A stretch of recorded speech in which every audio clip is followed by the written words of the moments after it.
과학과 더 가까워지는 시간, 금요일엔 과학터치. 안녕하세요. 반갑습니다. 금요일의 과학터치, 오늘도 역시 유익한 강연으로 찾아왔는데요.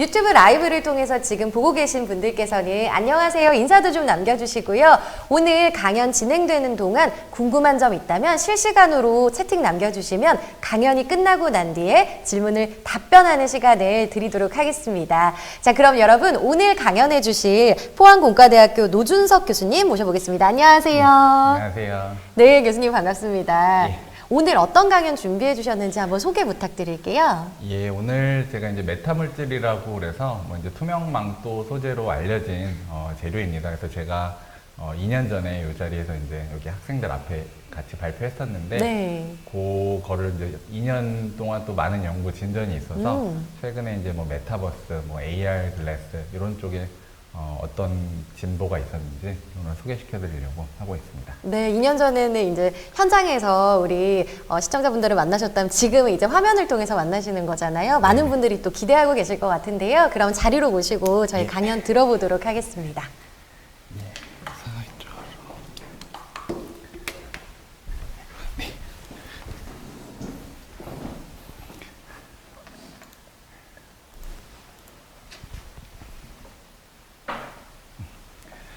예, 안녕하십니까. 저 포항공과대학교 기계공학과 화학공학과의 노준석이라고 합니다.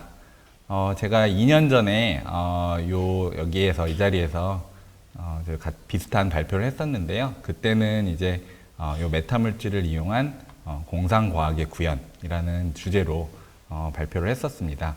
근데 이제 그 기술을 바탕으로 최근 우리가 많이 이제 각광을 받고 있는 뭐 메타버스라는 것들, 그래서 가상현실이죠. 그 공간에서 필요한 연구들을 진행하고 있는데 그런 것들 간략히 소개해드리고 질의응답하는 시간을 갖도록 하겠습니다.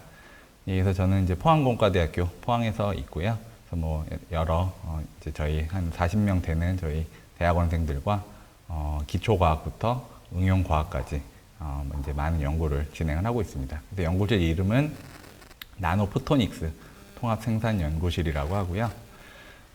먼저 간략하게 이제 우리 인류의 진보에 대해서 좀 설명을 드리려고 해요. 그래서 우리가 역사 시간을 이제 국사 시간에 배웠던 것들을 보면은 인류가 돌이라는 것을 사용하면서부터 큰 진보를 했습니다. 그래서 맨손으로 사냥을 하는 것보다 돌을 이용하면은 사냥이 쉬워지고, 그리고 뭉툭한 돌을 사용하는 것보다는 이렇게 뾰족하게 만들면은 사냥이 더 쉬워지고, 손잡이를 만들고, 그러니까 돌이라는 재료의 발견과 그 돌의 가공 방법을 통해서 인류가 이제 비약적인 발전을 했고요. 그래서 구석기, 신석기 시대를 지나서 청동기 시대에 들어서는 이제 돌보다 다른 더 좋은 재료가 나왔습니다. 그래서 구리와 주석의 이제 합금인 청동을 이용하면서 이 청동을 사용하는 문명이 이제 석기 시대를 물리치고 패권을 또 차지했습니다. 그러다가 이제 철이라는 재료를 발견하고 철의 재련 방법, 뾰족하게 만들고 모양을 만들고 녹이 슬지 않게 하고 이런 것들이 또 이제 철기 시대, 그래서 청동기 시대를 또 물리쳤습니다. 그래서 어떤 재료의 발견과 그것의 가공 방법을 통해서 인류가 발전해 왔고요.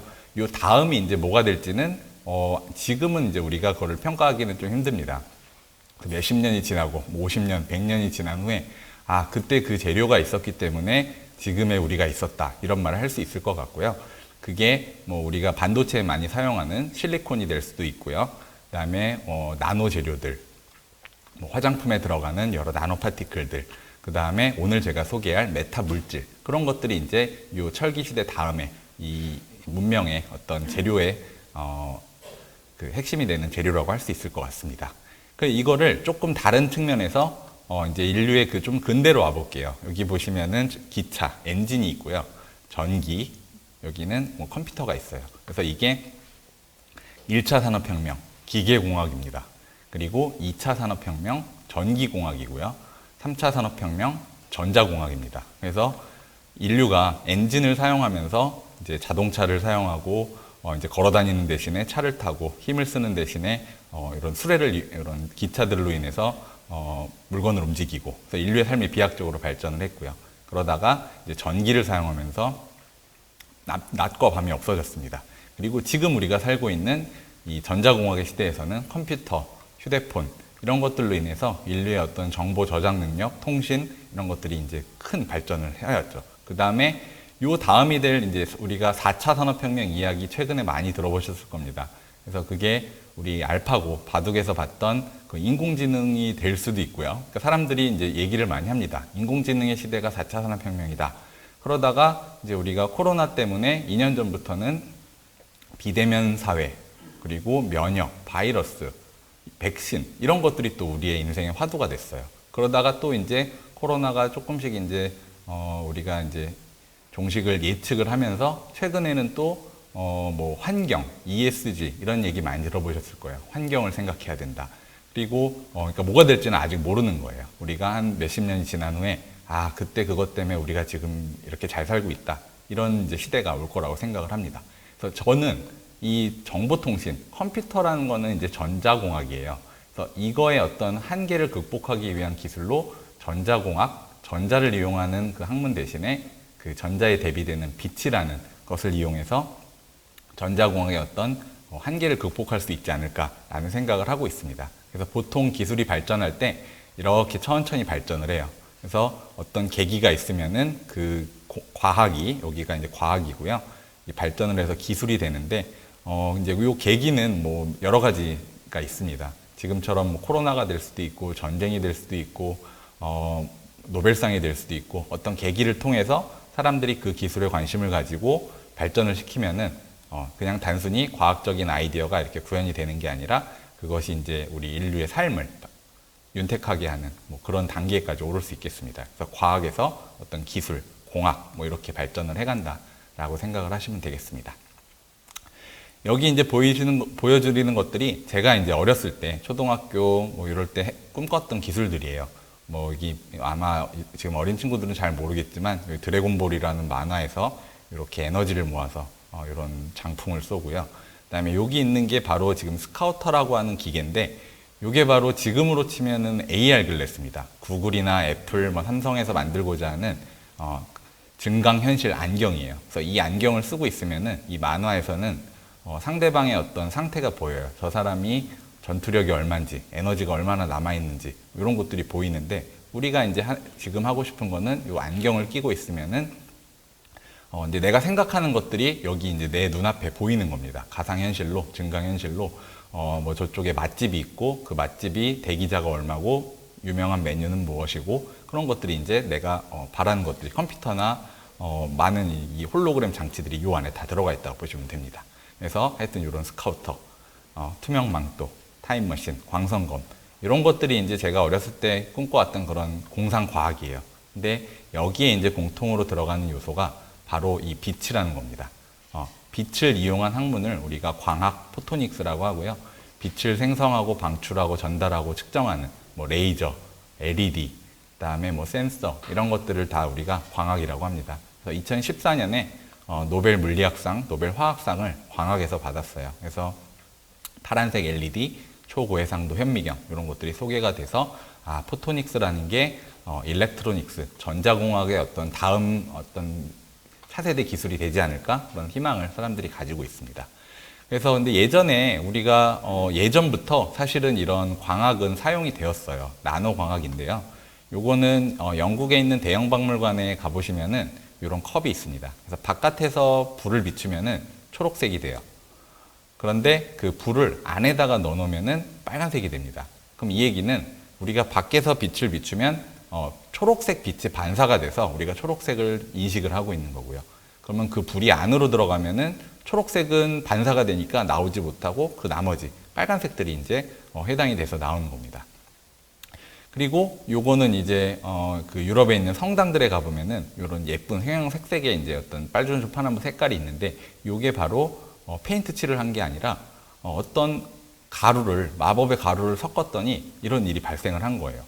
사람들이 어떤 가루가 있는데 그 가루를 잘게 썰면은 보라색이 나오고 조금 굵게 썰면은 빨간색이 나오고 그 중간을 썰면 뭐 초록색이 나오고 빨주노초 파남보를 만들 수 있었어요. 다만 왜 그런지는 이해를 못하고 그 가루를 섞으면은 된다라는 것만 알고 있었던 거죠.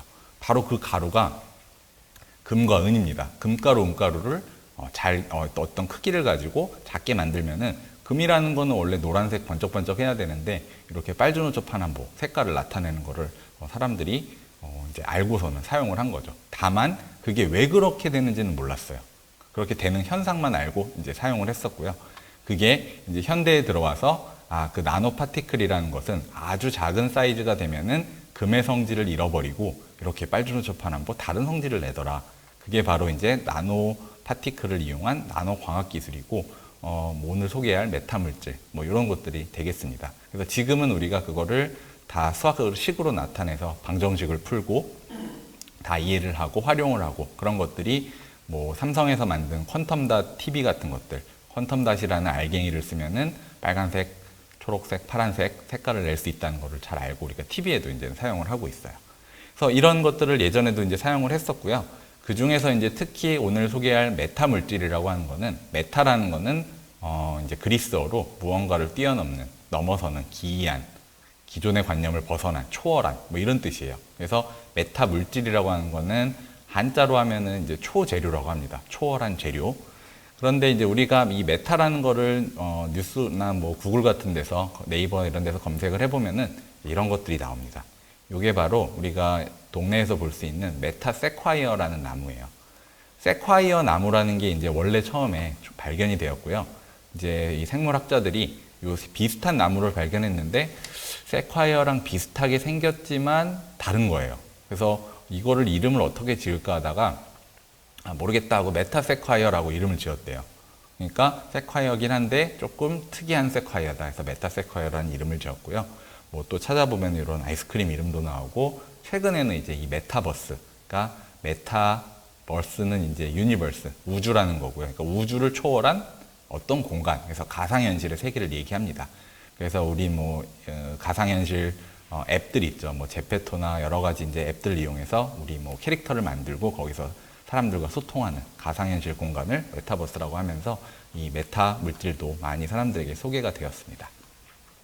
그럼 메타 물질의 이제 과학적인 정의는 우리가 보통의 재료는 아까 금이 나왔었고요. 여기 이제 석영이 있는데 요 두 개는 왜 다른 재료냐면은 얘를 이제 가장 작은 단위로 쪼개 보면은 금이라는 원소가 나옵니다. 금 원소들이 모여서 이런 금덩어리를 만들었고요. 실리콘이라는 원소들이 모여서 이런 석영을 만들었어요. 그러니까 애초에 출발점이 다른 거죠. 시작점이 다르니까 다른 재료가 만들어졌고요. 혹은 같은 원소를 쓴다고 하더라도 여기 탄소를 사용했을 때 탄소들이 이렇게 연결되면 흑연이 되고 이렇게 연결이 되면 아주 비싼 다이아몬드가 되는 겁니다. 그래서 그것들의 생성 환경에 따라서 다른 재료가 되기도 해요. 근데 공통점은 어떤 화학에 의해서 결정이 되는 게 바로 이 재료였어요. 그런데 이제 이 메타물질이라고 하는 거는 과학적인 정의는 인공 원자로 구성되어 인위적으로 가공된 물질입니다. 그러니까 여기 있는 동그라미들이 바로 우리가 인공적으로 만든 어떤 원자들이에요. 그러니까 원자들을 만든다는 게 이제 상상이 잘 안 가실 텐데, 혹시 이제 초등학교 친구들은 집에 레고가 있으면은 가장 작은 블럭이에요. 이렇게 동그라미 4개 있는 정사각형 모양의 레고 블럭을 가지고 이렇게 배열을 해가지고 어떤 모양을 만들죠. 판을 만들고 그 위에 또 붙이고 그 기본적인 블럭을 가지고 이렇게 잘 배열을 했을 때 이상한 성질이 나타나는 거고요. 근데 그 배열을 어떤 그 레고라는 것이 이제 현실에서는 어떤 뭐 쇠나 아니면 뭐 알루미늄, 금 같은 거를 작게 만들어서 아주 작게 머리카락보다 한 1000분의 1, 10,000분의 1 나노미터 수준으로 그거를 모양을 만들면은 아까 말했듯이 금이 빨주노초파남보 색깔이 나오는 것처럼 기이한 성질이 나옵니다. 그래서 그런 기이한 성질을 가지는 어떤 재료를 우리가 만들 수 있고요. 그러면 어떤 기이한 현상이 있을지 보면은 우리가 이렇게 물을 보면은 뭐 빨대를 꼽아 놓거나 이렇게 뭐 손을 집어넣어서 물 속에서 돌을 잡으려고 하면은 생각했던 것보다 거리가 좀 다르죠. 그게 바로 공기와 물의 굴절률의 차이 때문에 빛이 이렇게 꺾여서 보이는 거예요. 그래서 이런 현상은 이렇게 간단하게 레이저 포인터를 가지고 수조에다가 물을 넣고 레이저를 쏴보면 이렇게 휘는 게 보일 겁니다. 그래서 이 각도를 우리가 어떤 스넬의 공식이라는 걸 이용해서 각도를 다 구할 수가 있어요. 그리고 이러한 현상을 이용해서 이건 전반사라고 그래서 특정한 어떤 각도 이상에서는 밖으로 나가지 못하고 물이 이렇게 이 빛이 반대로 꺾이는 겁니다. 요거는 우리가 물 속에 들어가서 하늘을 보면은 이 밝게 보이는 부분이 굉장히 좁은 거랑 같은 거예요. 그래서 이런 현상을 이용해서 광통신 기술, 우리가 지금 사용하고 있는 인터넷, 휴대폰 그런 것들이 다 이런 광통신 기술로 이루어졌고, 그것은 빛의 전반사 현상을 이용을 합니다. 그래서 이런 것들은 이제 우리가 다 알고 있는 것들이에요. 다 몇백 년 동안 과학적으로 설명을 하고 공식도 있고 다 이제 설명을 할 수가 있는데, 이제 메타물질은 기존에 이제 못하던 것들, 이렇게 굴절률이라는 거를 아주 높게 만들어서 빛을 막 마음대로 자유자재로 꺾을 수도 있고요. 그 다음에 음해굴절률이라고 그래서 빨대가 꺾이는 방향을 반대로 바꿀 수도 있어요. 이거는 기존에는 사람들이 못 봤던 건데 메타물질이라는 걸 이용해서 이렇게 만들었어요. 그래서 투명망토를 구현할 수 있다라고 알려져 있습니다. 그래서 이제 많은 연구들이 진행되고 있고요. 그래서 보시면은 원래는 빨대가 이렇게 휘어 보여야 되는데 이런 반대쪽으로 아예 방향이 바뀌어 버리는 이런 일들도 이제는 가능합니다. 그래서 이런 현상들을 이용해서 이제 어떤 것들을 할 수 있는지를 보면은 요거를 보여드릴게요. 뭐 투명망토, 오늘은 아마 전에 제가 설명을 드렸어서 오늘은 이제 요걸 하진 않을 거고요. 이제 아주 해상도가 높은 홀로그램, 그리고 이 홀로그램을 만들 수 있는 뭐 AR 글래스 안경, 아주 작은 현미경, 뭐 이런 것들을 만들 수가 있게 됩니다. 그래서 이런 것들에 대해서 오늘 조금 더 이제 깊게 설명을 할 건데요.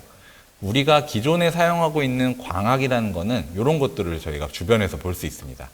프리즘을 이용해서 빨주노초 파남보 혹은 무지개가 생기는 것을 볼 수가 있고요.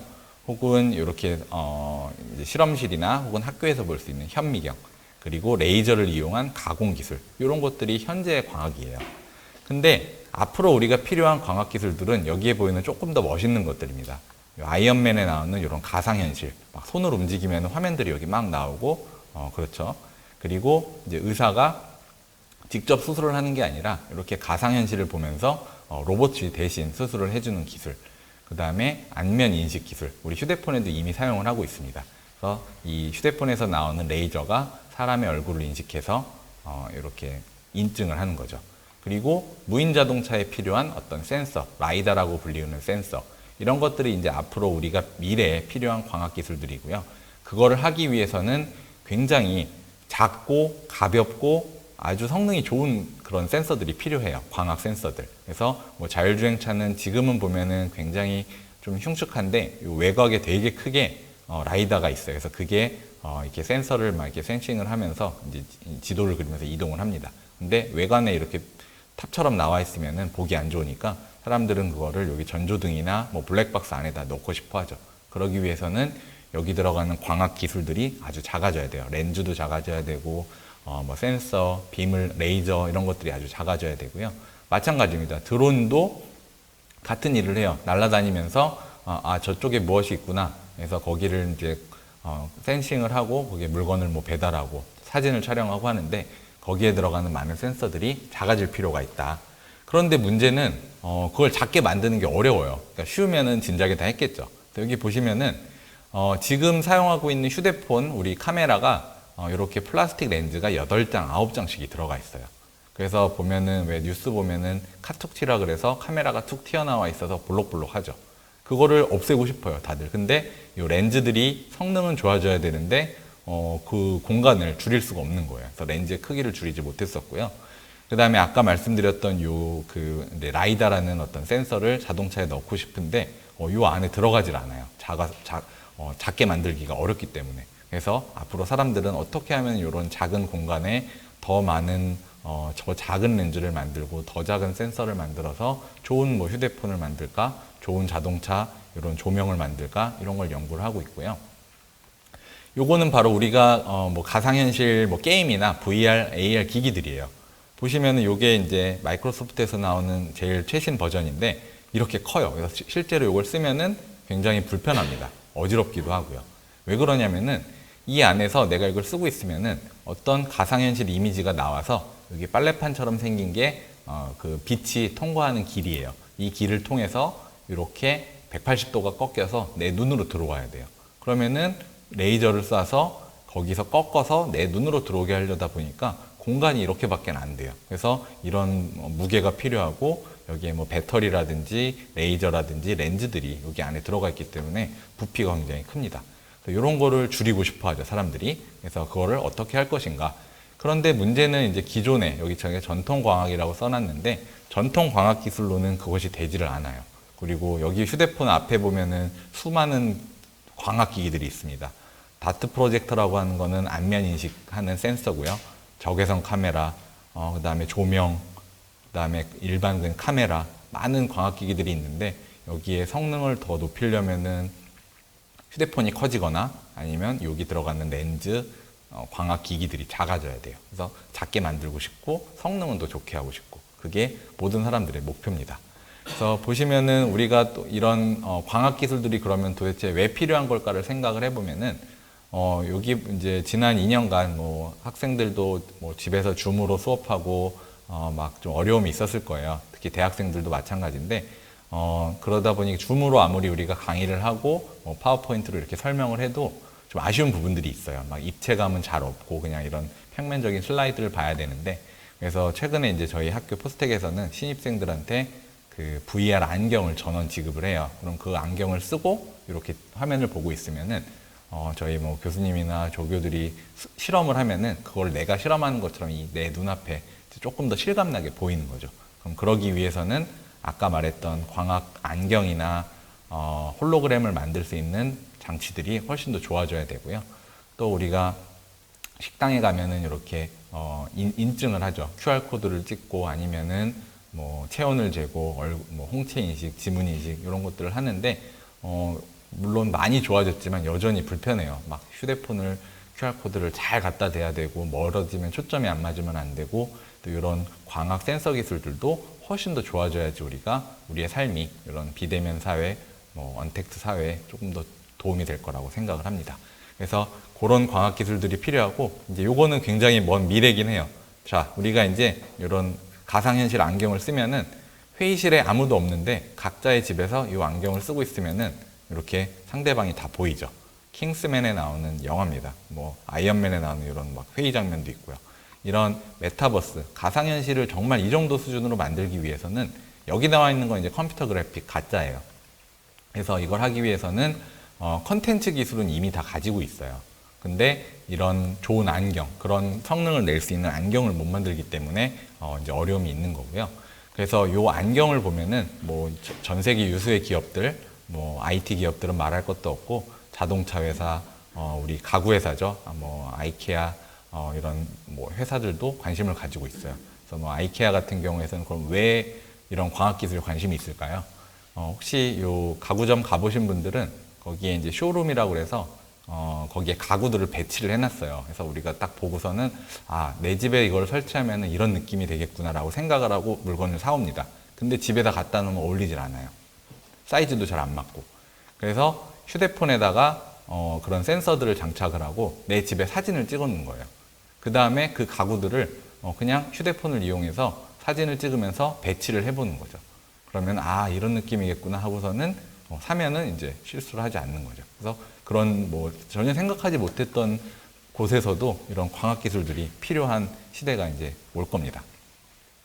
예, 그래서 보통 우리가 이제 역사를 또 보면은 컴퓨터라는 거를 이렇게 많은 사람들이 이제 사기 시작했어요. 그래서 지금은 사실 뭐 컴퓨터, 노트북 없는 집이 잘 없죠.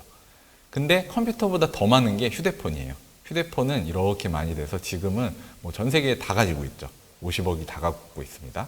근데 앞으로는 이게 컴퓨터, 스마트폰에서 요 XR이라고 하는 거는 Extended Reality, 그러니까 이런 가상현실 안경이라든지 웨어러블 뭐 시계, 우리 샤오미 시계라든지 뭐 애플워치 같은 것들, 애플워치에서 이제 홀로그램이 나올 날이 멀지 않았습니다. 그래서 그런 사람들이 꼭 가지고 있어야 될 기기들이 컴퓨터에서, 전화기에서 이런 가상현실 기기들로 바뀌어가고 있다는 거고, 전 세계 뭐 중국, 미국, 유럽, 우리나라를 비롯해서 많은 이제 투자를 하고 연구를 하고 있습니다. 그래서 이런 메타버스의 시대가 오고 있다는 소리고요. 그래서 뭐 저희를 비롯해서 전 세계 막 사람들이 많은 연구를 하고 있어요. 하지만 전체적으로 소프트웨어에 비해서 이런 하드웨어 기술들이 따라오지 못하고 있는 현실입니다. 그래서 더 많은 이제 연구와 개발이 필요한데, 그럼 도대체 왜 광학은 작게 만들기가 어렵습니까? 이게 이제 가장 좋은 큰 질문이에요. 전자는 우리가 생각을 해보면은 컴퓨터나 아니면 휴대폰의 사이즈 혹은 USB 메모리의 사이즈는 항상 똑같아요. 근데 용량이 자꾸 늘어나죠. 128기가, 256기가, 512기가 이제 테라바이트까지 나왔어요. USB가. 그 이유는 전자기기들은 그 작은 공간 안에 공간은 똑같은데 뭐 트랜지스터나 다이오드 이런 전자기기들을 작게만 만들 수 있으면은 그 안에 넣으면은 전자들이 그 안에서 잘 움직여요. 성능을 잘 발휘합니다. 그래서 작게 만들기만 하면 돼요. 그래서 뉴스를 보면은 뭐 삼성전자, TSMC에서 7나노미터 공정, 5나노미터 공정을 성공했다라고 해요. 1나노미터라고 하는 건 이제 10의 마이너스 9승. 그러니까 이게 머리카락보다 만분의 1, 10만분의 1 작은 크기인데 그런 것들을 만드는 기술이 있어요, 이미. 그래서 만들어서 이제 이렇게 만들면 성공을 했는데 문제는 광학기기들은 렌즈를 작게 만들면 될 것 같지만 작게 만들면 그게 렌즈로서의 기능을 안 합니다. 그게 이제 가장 큰 문제인 거예요. 그래서 어떻게 하면은 이런 큰 우리 디지털 카메라나 아니면 이 DSLR 카메라에 들어가는 좋은 렌즈들을 휴대폰에 넣을 수 있을까? 뭐 이런 이제 생각을 사람들이 하게 된 거죠. 그래서 보시면은 요게 이제 일반 렌즈예요. 일반 렌즈를 볼록 렌즈를 사용하면은 이렇게 초점이 맺힙니다. 그래서 요거는 굴절, 공기 중에서 유리로 들어가서 초점이 맺히는 그 기존 고전 광학 기술입니다.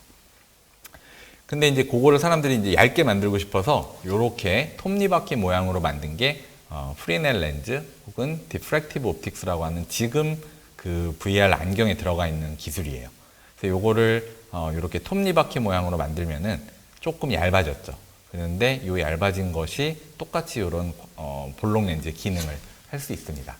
근데 문제는 이렇게 뾰족하게 만들어 놨지만 이렇게 해서 이렇게 이렇게 집속은 잘 되지만 이렇게 만들기가 굉장히 어려워요.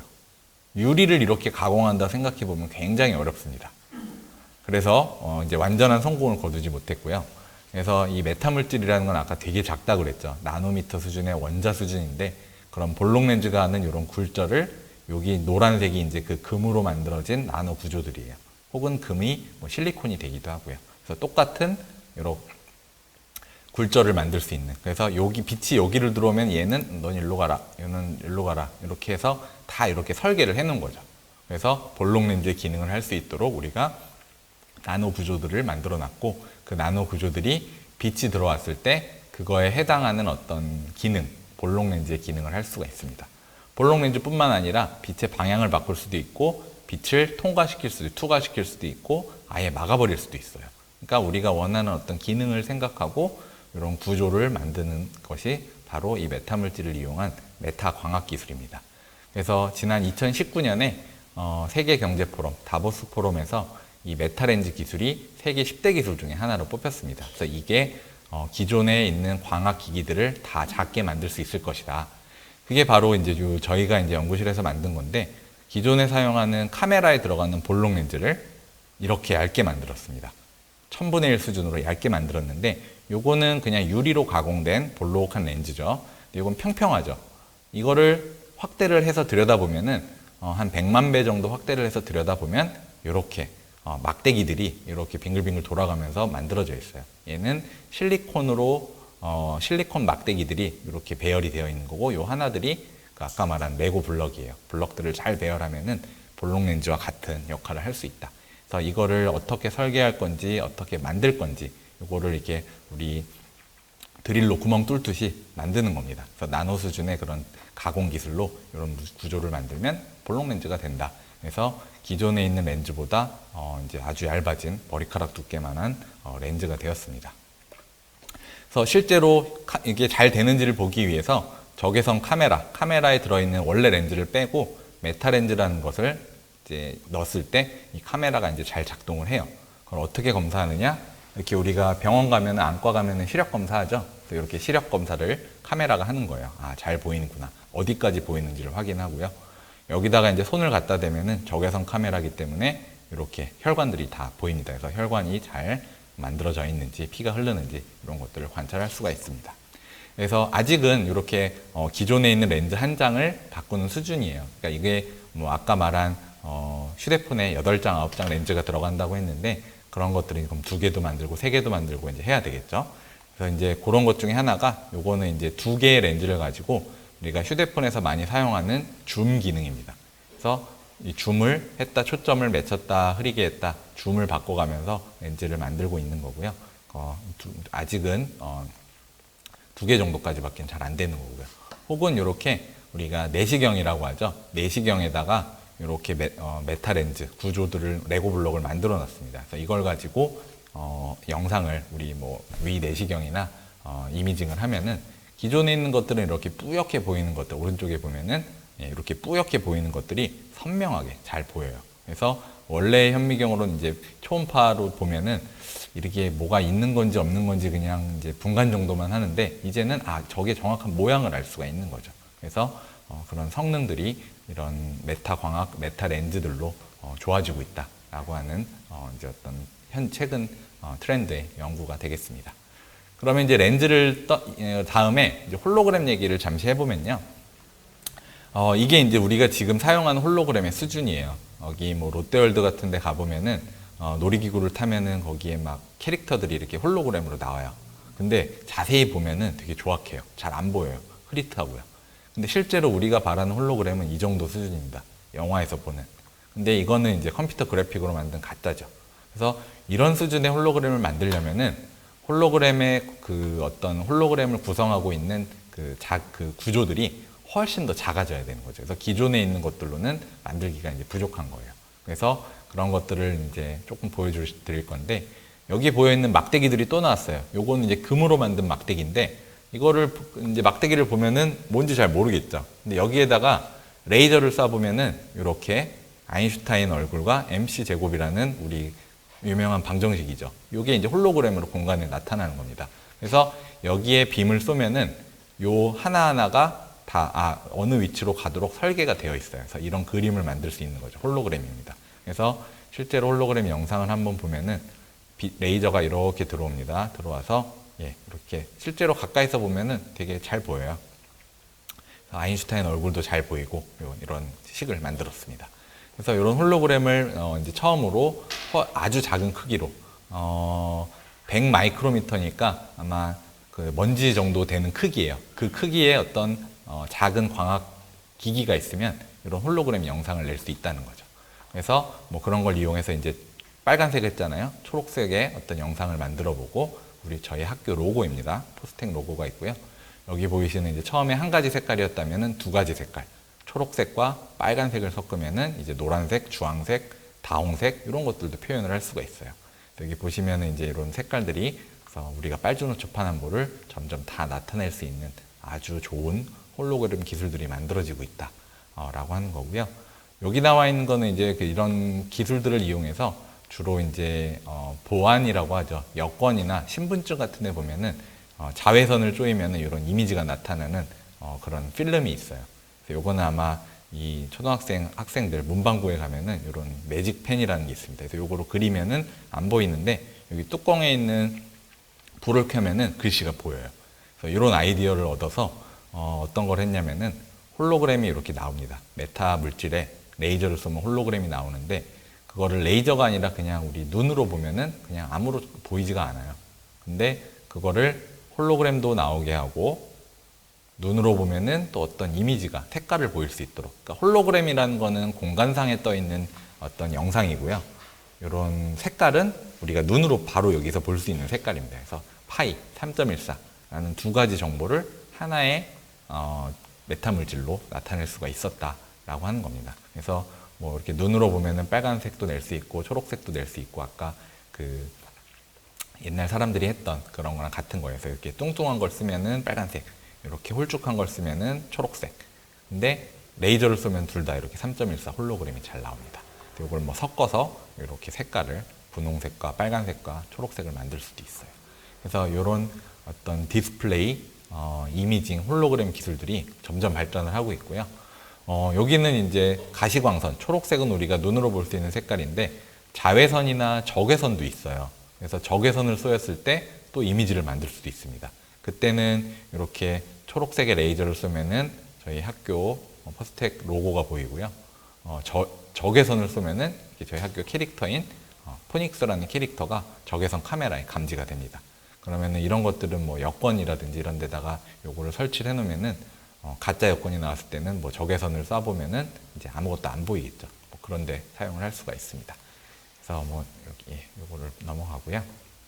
그 다음에 적외선이 했는데 자외선도 됩니다. 그래서 요거는 1, 2, 3, 4, 5, 6, 7, 8, 9 자외선에 해당하는 숫자들을 만들어서 이렇게 1, 2, 3, 4, 5, 6, 7, 8, 9를 열쇠처럼 만들었어요.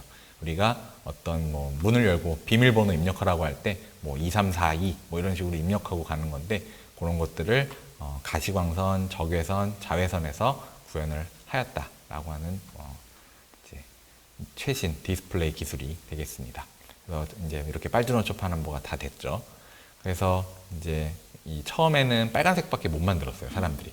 왜냐하면은 빨간색에서 노란색으로 가고 초록색으로 가고 파란색으로 가려면 더 작은 구조를 만들어야 되는데 그런 가공 기술들이 이때보다 이제 점점 더 좋아지는 거죠. 그래서 파란색까지 만들 수 있고 이제는 아까 전에는 불을 꺼놓고 홀로그램을 봤어야 되는데 이제는 그냥 밝은 환경에서도 홀로그램이 아주 잘 보입니다. 그만큼 그동안 이제 막 이런 기술들이 발전을 한 거죠. 그래서 저희가 이제 이런 홀로그램을 그냥 우리 일상생활에서도 쓸 수 있는 날이 곧 올 거다라고 생각을 하고 있습니다. 근데 이제 앞서 보여드렸던 내용들의 이제 가장 큰 단점은 한 가지 이미지만 보여준다는 거예요. 근데 우리가 생각하는 이제 가상현실은 동영상, 이미지가 아니라 이제 영상이 나와야 되는 거죠. 그러니까 하나 이상의 이미지가 들어가야 돼요. 요거는 하나였죠. 근데 요거를 이제는 이제 그럼 하나 다음엔 두 개, 그 다음에 뭐 네 개, 여덟 개 이런 식으로 늘려가고 있어요. 그래서 요거는 두 개의 이미지를 내는 홀로그램 장치인데 그 가운데 액정이라는 우리 TV에 들어가는 액정, LCD가 액정인데 그 액정이라는 걸 이용해서 두 개의 이미지를 나타내는 겁니다. 그래서 요거는 전원을 껐다 켜는다. 전기를 걸어주면은 두 개의 다른 이미지가 홀로그램이 나오고 있고요. 혹은 온도가 바뀜에 따라서 천천히 바뀌고 있긴 한데 온도가 바뀌면서 주변 환경을 인식하고 홀로그램이 바뀌기도 합니다.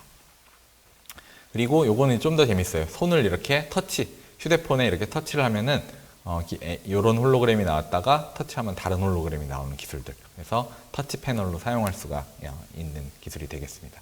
그래서 이렇게 초록색도 할 수 있고요. 이미지가 손을 대면은 바뀌고 있죠. 그래서 이런 거를 이용해서 뭐 어떤 거를 만들어 봤냐면은 우리 가스 센서, 뭐 미세먼지 비슷한 거예요. 그래서 유독가스가 검출이 되면은 내 휴대폰에 이런 조그만 장치가 있는데 그 장치에서 가스가 감지되면은 위험 신호를 홀로그램으로 알려주는 거예요. 이거를 처음 만든 이유는 여기 앞에 보면은 이런 시끄러운 환경, 뭐 공장이나 이런 데서는 소리가 잘 안 들리니까 이렇게 위험 신호를 그림으로 알려주는 게 필요할 때가 있습니다. 이런 홀로그램 센서를 만들기도 하였어요. 그래서 저희 연구실에서 실험할 때 쓰는 안경에다가 센서를 달아놓고 뭐 알코올이라든지 유독한 좀 몸에 안 좋은 가스가 감지가 되면은 벽에 위험 신호를 알려주는 홀로그램을 이렇게 보안경에다가 부착을 해보았습니다. 그리고 요거는 이제 저희가 그 뉴질랜드 하고 같이 일을 하는 건데 뉴질랜드의 가장 큰 고민은 본인들이 만든 뭐 키위나 아니면 무슨 꿀 이런 제품들이 짝퉁이 많대요. 그래서 요거를 이제 가짜들이 많이 생기니까 이거에 진위를 판별하는 태그 같은 걸 만들고 싶어요. 그래서 요거는 박스를 한번 열면은 이 홀로그램 영상이 영구적으로 여기에 나타내게 병에다가 만든 홀로그램 이런 스티커예요. 이런 걸 이용해서 이렇게 빛에 노출이 되면은 이제 이거는 이제 한번 누가 열어본 것이다, 쓰지 말라라고 하는 거를 기존에 있는 스티커가 아니라 이런 이미지로, 영상으로 우리가 눈으로 확인할 수 있게 해주는 아주 최신 기술이라고 보시면 될 것 같습니다. 이제 지금 이제 몇 가지 이미지가 이제 최근에는 한 200개 정도 이렇게 동영상처럼 조금 움직이고 있어요. 우리가 학생들이 책에다가 1페이지에 그림 그려놓고 2페이지에 그림 그려놓고 종이를 이렇게 토로록 이렇게 넘기면은 움직이는 것처럼 보이죠. 그래서 그 정도, 한 200개 정도의 이미지를 영상으로 만들었어요. 근데 이게 뭐 훨씬 더 많아져야 되겠죠. 뭐 몇만 개, 10만 개, 100만 개의 이미지를 홀로그램으로 만들면 이제 영상 우리가 정말 영화 보듯이 할 수 있는 그런 시기가 이제 곧 올 거라고 생각을 하고 있습니다. 그래서 이제 이제 조금 마지막 조금 남은 시간은 그런 이제 아까 처음에 그 로마 시대 컵, 대형 박물관에서 볼 수 있는 그런 컵이나 성당에서 볼 수 있는 그런 금가루, 은가루로 예쁜 색깔을 낼 수 있다고 하는데, 여기 보이시는 알루미늄으로 이렇게 예쁜 색깔을 만들 수도 있고요. 금을 이용해서 이렇게 빨주노초 파남보, 마치 그 물감 사용하는 팔레트 같죠. 빨주노초 파남보 색깔을 아주 예쁜, 그러니까 요거는 빨주노초 파남보 이상이에요. 막 무슨 코발트색, 청록색, 조금 진한 분홍색, 아주 많은 색깔을 자연에 있는 재료들로 만들 수가 있다는 이야기입니다. 그래서 요건 이렇게 보시면은 색깔이 막 바뀌는 것도 볼 수가 있어요. 요 안에 금 입자들이 있습니다. 그게 빛이 들어감에 따라서 색깔이 바뀌는 것을 보여드리고 있고요. 이렇게 우리가 낼 수 있는 색깔은 이렇게 물감을 섞듯이 두 개를 섞으면 두 개의 이제 색의 합이 나타나기도 해요. 그러니까 정말 물감 같은 거죠. 자연에서 볼 수 있는 색깔을 예쁘게 구현할 수 있다. 요거는 그런 색깔을 이용한 나노 구조로 만든 QR 코드예요. 이 QR 코드는 여기 조그맣게 여기 있는데, 이거를 휴대폰에 있는 QR 코드 스캔으로 스캔을 하면 진짜 스캔이 되는 거죠. 요거는 이미지가 QR 코드가 바뀌었죠. 그래서 또 스캔을 하면은 이제 어떤 다른 홈페이지로 갈 수 있도록. 그래서 이런 나노 구조로 만든 색깔을 이용해서 QR 코드를 내면은 이제 복제가 굉장히 불가능한, 아주 불가능하진 않지만 굉장히 어려운 그런 수준의 이런 보안 코드들을 만들 수도 있습니다. 그래서 그런 보안 코드를 만들기 위해서는 아까 말한 것처럼 되게 성능이 좋은 색깔을 만들어야 돼요. 빨주노초 파남보뿐만 아니라 우리가 뭐 명도, 채도, 휘도, 밝기 이런 것들을 얘기하는데, 그런 것들을 이제 좀 더 잘 만들 수 있어야 돼요. 그래서 처음에는 퀄리티가 이제 좀 뿌였었는데 조금 진해졌어요. 그래서 빨간색, 초록색, 파란색이 조금 더 좋아졌고요. 그게 이제 조금 더 좋아진 게 바로 이것입니다. 가장 최근에는 거의 사진 수준의 퀄리티, 우리가 인쇄했을 때 사진으로 나올 수 있는 퀄리티의 색깔을 이런 메타 물질 구조들, 원자들을 이용해서 만들 수 있었다. 굉장히 좋아졌죠. 그래서 이렇게 하얀색도 만들 수 있고 검은색도 만들 수 있고 RGB, 우리 빨, 녹파, 그리고 CMYK라고 하는 사이안, 마젠타, 옐로우 이런 색깔들을, 그러니까 모든 자연에 존재하는 모든 색깔들을 구현하고 이제 충분히 우리가 눈이 이제 더 이상 좋다라고 인식하지 못할 만큼의 좋은 색깔들을 낼 수 있는 기술들이 최근에 이제 완성이 되어 가고 있습니다. 이런 것들을 잘 이용하면은 아까 홀로그램들과 합쳐서 이렇게 아주 멋있는 색깔을 내고 홀로그램으로 비밀번호를 만들어주는 암호 카드예요. 요거는 우리 부모님들이 그 은행 결제할 때 쓰는 그 보안 OTP 카드라는 건데, 그걸 이용하면 이렇게 QR 코드를 저희가 QR 코드 4가지 색깔로 만들어진 QR 코드를 스캐닝을 하면은 그 은행에 있는 서버에서 비밀번호를 발급을 해줍니다. 근데 이게 끝이 아니고요. 이 비밀번호를 휴대폰에 입력을 하면은 그 휴대폰에서 이런 홀로그램으로 숫자를, 암호를 알려줘요. 그래서 뭐 2689 암호 입력하면은 이제 그 다음 결제를 진행할 수 있는 뭐 그런 기술들입니다. 그래서 여기 보시면은 눈곱만 해요. 100 마이크로미터. 아주 작은 0.1mm 정도의 크기가 되는 거죠. 그런 구조들로 이런 기술을 만들었습니다. 예, 그 마지막 이제 기술은 우리 이미 휴대폰에 사용하고 있는 안면 인식, 이 도트 프로젝터라고 하는 거예요. 여기 레이저가 있는데 점을 막 이렇게 쏴요. 그럼 점이 레이저가 부딪히고 돌아오면은 그 거리, 시간을 인식해가지고 이 사람의 얼굴이 이렇게 생겼다라고 이제 지도를 그립니다. 그럼 그 지도를 보고 이 사람을 판별을 하는 거예요. 특징을, 얼굴의 특징을. 굉장히 정확해요. 그래서 지금 이제 여기 그런 센서들이 들어가 있는데, 그게 지금은 요 정도 이제 크기가 한 수 센티미터 정도 됩니다. 저희가 만드는 건 이거보다 한 100분의 1 정도 크기. 그러니까 아주 작은, 이제 손톱보다 작은 크기로 그런 센서들을 만들 수 있고요.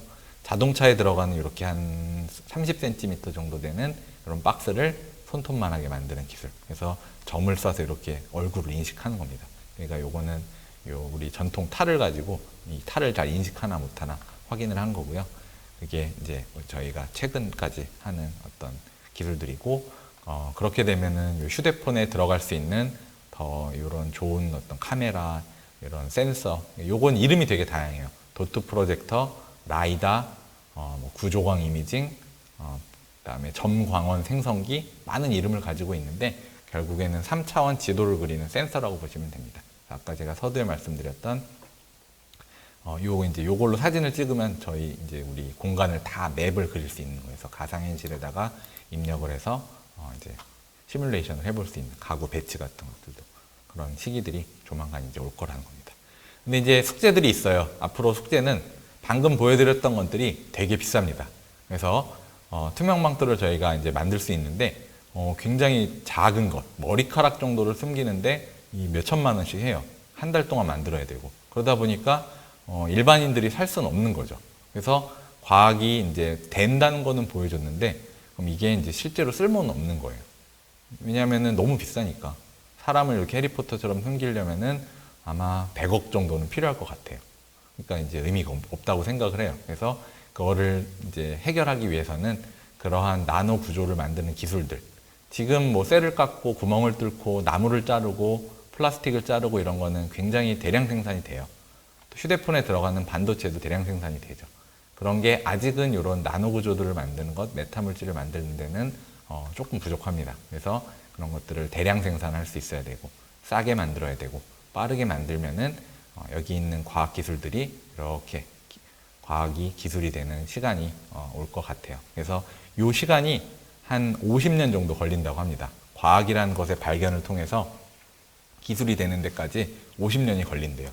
그러니까 지금 우리가 막 코로나 백신 왜 빨리 안 만들어지나 생각을 해보면은 어떤 것이 이제 하나가 발견돼서 그게 몇십 년이 걸리는데 1년 만에 그걸 한다는 거는 굉장히 어려운 거예요. 그래서 과학이 그만큼 어떤 이제 이런 단계를 거쳐서 성숙되는 데까지는 최소 50년이 걸린다.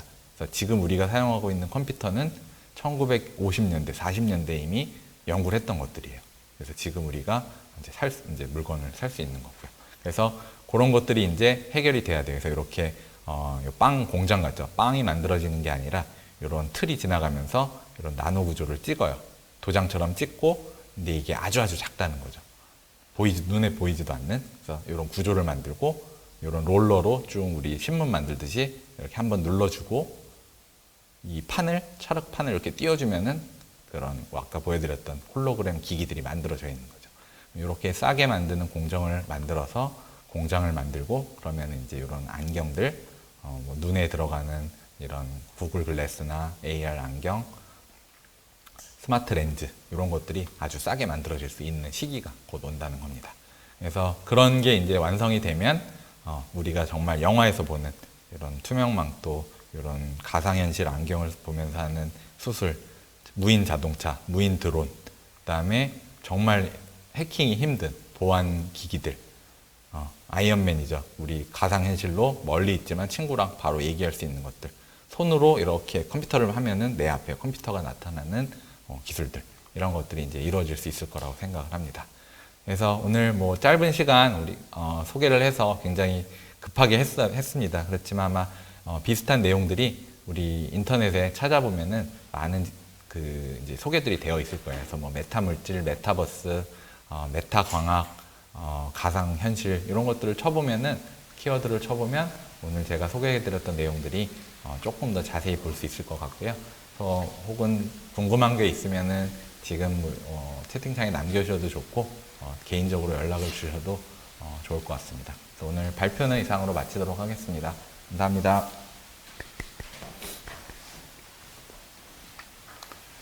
네, 그럼 교수님도 자리로 모시고 저희 이야기 나눠보도록 하겠습니다. 이쪽으로 모시겠습니다. 되겠습니다.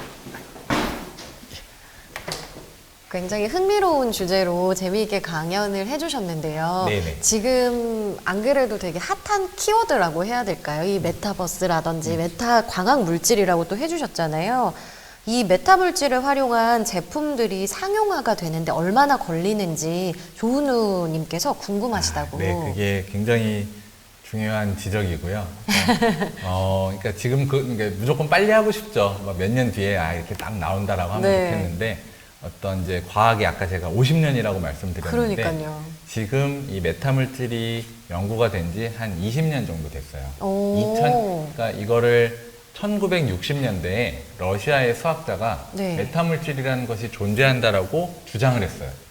자기가 수학식을 풀었더니 이런 재료가 분명히 있어야 되는데 라고 주장을 했지만 그때는 믿지 않았어요. 왜냐하면 그런 재료가 자연에는 없거든요. 네. 그게 처음으로 만들어진 게 2000년입니다. 실제 그거를 자연에는 없지만 저런 가공을 통해서 만들면 된다는 게 2000년에 처음 보여줬어요. 네. 이제 22년이 지났잖아요. 그러니까 희망하기로는 역사 이제 우리가 100년 뒤를 돌아봤을 때 이 기술이 정말 완성이 됐다고 하면은 한 이제 28년 안에는 무조건 된다고 보고요. 안 될 수도 있어요. 네. 그래서 한 희망하기로는 10년 이내에 아주 완벽한 뭐 투명망토는 아니더라도 최소한 우리가 어떤 사용할 수 있는 뭐 렌즈라든지 네. 휴대폰에 들어가는 카메라라든지 안경이라든지. 네, 안경. 그래서 아까 보여드렸던 이렇게 큰 안경이 아니라 제가 지금 쓰고 있는 안경 수준의 영상이 막 보이는 정도. 그런 것들이 한 5년에서 10년 내에는 우리가 막 아주 판매할 수 있는 수준은 아니지만 네. 이제 이런 게 가능하다라는 것 정도는 될 수 있지 않을까라는 희망을 하고 있습니다. 예. 교수님의 어깨가 지금 무거우시겠어요? 예. 빨리 상용화가 돼서 제품을 제가 직접 구매해보는 날이 오기를 저도 바라고 또 질문을 주셨는데 학생이신 것 같아요. 우리 김지은 학생이 메타버스에 대해서 연구하기 위해선 무슨 공부를 해야 하고 어떤 전공과 과를 선택해야 할지도 좀 궁금하시대요. 네, 그러니까 사실 메타버스라고 하는 거는 하나의 학문으로만 되진 않아요. 네. 왜냐하면은 우리가 지금 메타버스 뭐 앱 같은 거, 제페소 같은 거 해보면은 게임 같아요. 네, 그거는 그렇더라고요. 소프트웨어랑 또 가깝고요. 그럼 소프트웨어는 주로 컴퓨터공학과에서 하는 거고요. 네. 제가 하는 것처럼 그 어떤 그런 환경을 구현하는 장치를 만드는 거는 주로 전기전자공학 혹은 기계공학, 물리학과 이런 데서 많이 하게 됩니다. 그리고 또 이제 뭐 통신 같은 것도 당연히 필요하고 인터넷이 네. 필요하고요. 그리고 또 뭐 디자인. 그러니까 사실은 여러 가지가 이게 합쳐져서 이게 이루어지는 거기 때문에 딱 내가 어떤 학과로 가야 뭐 전공을 해야지 이걸 할 수 있다라고 하기는 어렵고요. 네, 방금 한 것 중에 소프트웨어냐 하드웨어냐 아니면 내가 좀 더 기초적인 거 하고 싶냐 조금 더 뭐 응용을 하고 싶냐 이런 것들을 잘 봐야 될 것 같아요. 그러니까 그 메타버스가 이제 이루어지는 직접 눈에 보이는 공간 자체를 내가 만들어내고 싶은 건지 아니면 그거를 이제 환경 자체를 뒷받침해 주는 거를 하고 싶은 건지를 한번 생각해 보시면은 교수님의 답변이 또 도움이 될 것 같고 메타버스가 상용화되면 어떤 변화가 생길지도 좀 궁금하시대요. 예, 제가 아까 이제 잠깐 좀 영상으로 보여드렸는데, 네. 그러니까 영화 같은 삶이 생길 수도 있어요. 근데 이제 개인적으로는 꼭 그런 삶이 필요한지는 이제 좀 미지수예요. 그러니까 사실 사람들 만나서 친구들이랑 만나서 앞에서 이야기하고. 만나서 얘기를 하고 싶지, 이제 어쩔 수 없이 우리가 가상현실 안경을 쓰고 아쉽지만 그렇게 얼굴을 보면서라도 얘기하고 싶은 건데, 네. 이제 그런 게 이제 가능은 한 건데 지금은 원하지 않지만 그렇게 해야 되는 상황이었잖아요. 네. 그게 미래에는 그렇게 될 수도 있을 것 같아요. 그래서 저는 물론 그런 일이 발생하지는 않길 바라지만 예전에 그 만화 영화 중에 롤렉스라고 하는 게 있어요. 애니메이션이 있는데, 그러니까 환경 오염이 너무 많이 돼가지고 밖에 나갈 수가 없어요. 네. 그러니까 모든 일을 내 집 안에서만 해야 돼요. 음식도 그냥 다 배달이 돼서 오고 친구를 만나고 이런 거는 불가능하고 그냥 안경 쓰고 가상현실로 수업 듣고 마치 요즘 네. 같네요. 그래서 그걸 바라진 않지만 네. 그런 일이 벌어질 수도 있고요. 근데 다만 조금 더 그냥 현실적으로 도움이 된다고 생각을 하면은 뭐 아까 그 병원에서 의사 선생님들이 지금은 수술을 하는데 이제 예를 들어서 뭐 어떤 종양을 이제 치료를 하는 수술을 할 때 네. 그 CT나 MRI 사진을 밖에서 보고 그 위치를 생각을 하시고 이제 수술실에 들어와서 이제 그거를 기억으로 이제 찾아갔습니다. 네. 그럼 없다 하면은 밖에 다시 나가서 옷을 다 벗고 여기구나 다시 하고 들어간대요. 그러니까 선생님들은 그냥 안경을 쓰고서는 그 지도를 내 눈앞에 딱 왼쪽에 놓고 오른쪽으로는 이걸 보면서 수술을 하고 싶어 하신다는 거예요. 그럼 그런 거 같은 경우에는 충분히 우리가 뭐 안경만 조금 더 가벼워지고 근데 네. 지금도 그런 안경이 있지만 의사 선생님들은 너무 무거워서 수술에 방해가 된다고 하세요. 그렇죠. 그러니까 조금 일반 안경 수준이면은 이제 분명히 도움이 될 것이다라고 말씀하시는데 그런 것들은 충분히 도움이 될 것 같아요. 그런 거는 진짜 더 빨리 가벼워지고 네네. 더 쓰시기가 좋아져서 많은 분들을 또 생명을 살릴 수 있는 그런 일이 일어나면 좋겠습니다, 교수님. 오늘 많은 부담을 안고 가시는 것 같은데, 그리고 또 제가 한 1, 2년 전에 봤던 다큐멘터리에서 네네. 그 가상현실을 통해서 이제 운명을 달리한 돌아가신 아내분을 만나거나 자녀분을 만났던 그런 다큐멘터리가 또 있었거든요. 그래서 그런 부분으로도 또 좀 도움이 되지 않을까 그런 생각도 드네요. 네, 그러니까 그러니까 코로나 초창기에는 이제 그런 생각을 많이 했으니까 어디 뭐 여행 가기도 힘들고 하니까 그런 걸로 한번 네, 보고. 그거 근데 지금은 그러니까 지금 저희의 현실로는 사실은 직접적인 경험을 해봤기 때문에 이런 가상 경험이 좀 와닿는 거죠. 예. 네. 그래서 그런 게 분명히 뭐 인간의 어떤 감성이라든지 감정적인 면에서도 좀 도움이 되었으면 좋겠어요. 네, 또 주로 어떤 물질들을 통해서 나노배열을 구성하는지도 궁금하시다고 질문 주셨어요. 네, 그래서 이게 메타 물질이라고 했지만 이게 어떤 새로운 재료를 만드는 건 아니에요. 그래서 네. 새로운 재료라고 하면은 그 우리 막 노벨상 받는 원소 기호 뭐 150번 해서 뭐 새로운 재료 막 최근에 나온 뭐 니혼 일본 사람들이 찾아낸 그런 새로운 원소를 찾아내는 건 아니고요. 기존에 있는 재료를 가지고 모양으로 만드는 거예요. 그래서 주로 사용하는 거는 아까 금가루, 은가루, 금과 은이 제일 많이 사용되고요. 뭐 백금, 화이트 골드죠. 백금, 뭐 알루미늄, 구리, 실리콘. 그러니까 기존에 있는 재료들을 다 사용해요. 근데 다만 그것들이 사용되는 영역이 다릅니다. 귀금속들은 금과 은 같은 거는 주로 가시광선, 빨주노초 파남보 영역이고요. 네. 뭐 실리콘 같은 경우는 우리 눈에는 안 보이지만 적외선, 적외선 영역에서 사용을 하고, 그 다음에 이제 뭐 지르코늄이라는 재료, 지르코늄은 이제 그 큐빅이죠. 가짜 다이아몬드에 사용하는 재료인데, 지르코늄이라는 거는 이제 자외선에서 사용이 돼요. 왜 그러냐라고 이제 물어보시면은 그 재료가 원래 가지고 있는 물성들이 우리가 다 수식으로 이제 방정식을 이렇게 풀어보면은 그렇게 되어 있습니다. 그래서 실리콘이라는 어떤 재료의 특성이 적외선 영역에서 이런 역할을 할 수가 있다라고 보시면 될 것 같고요. 그래서 자연에 존재하는 많은 재료들이 다 이렇게 모양을 가공을 하면은 이제 메타물질로서의 가능성이 다 있습니다. 네, 마지막으로 금이나 지금 백금을 말씀을 해주셨잖아요. 그게 가격이 상당히 비싼데 네네. 이거를 대체할 만한 재료가 있는지도 궁금하시대요. 맞습니다. 그래서 금의 이제 가장 큰 문제는 여전히 비싸다는 거죠. 네. 원재료가. 그래서 금값이 올라가서 이제 저희도 연구실에서 돈을 더 많이 써야 되는데, 그것에 이제 대안으로 최근에는 저희가 금과 은보다는 이제 다른 재료들을 좀 쓰기 시작했어요. 그래서 그게 실리콘이라는 재료예요. 실리콘은 사실은 이미 우리 전자 컴퓨터나 반도체에 사용되어 있는 재료인데 지구의 가장 풍부한 재료 중 하나고요. 근데 실리콘이라는 거를 전자공학에서는 사용했었지만 광학에서는 이제 안 됐었어요. 네. 처음에는. 근데 그런 것들을 또 개선을 했습니다. 예를 들어 실리콘에다가 수소라는 거를 집어넣으면 재료를 실리콘이 조금 더 성능이 이제 빛이랑 반응했을 때 좋아지는 거죠. 그러면 실리콘을 이용해서도 이제는 은을 쓰지 않아도 빨주노초파나무 색깔이 나오는 거죠. 그래서 어떤 그거는 아까 서두에 말씀드렸던 재료의 어떤 재련 방법이에요. 실리콘이라는 재료가 있었지만 반도체에서만 사용하다가 수소를 집어넣었더니 이제는 빛 광학에서도 사용할 수가 있게 되는 거고요. 그래서 실리콘이라는 재료를 이제 사용함으로써 기존의 전자공학이 아예 없어지는 건 아닙니다.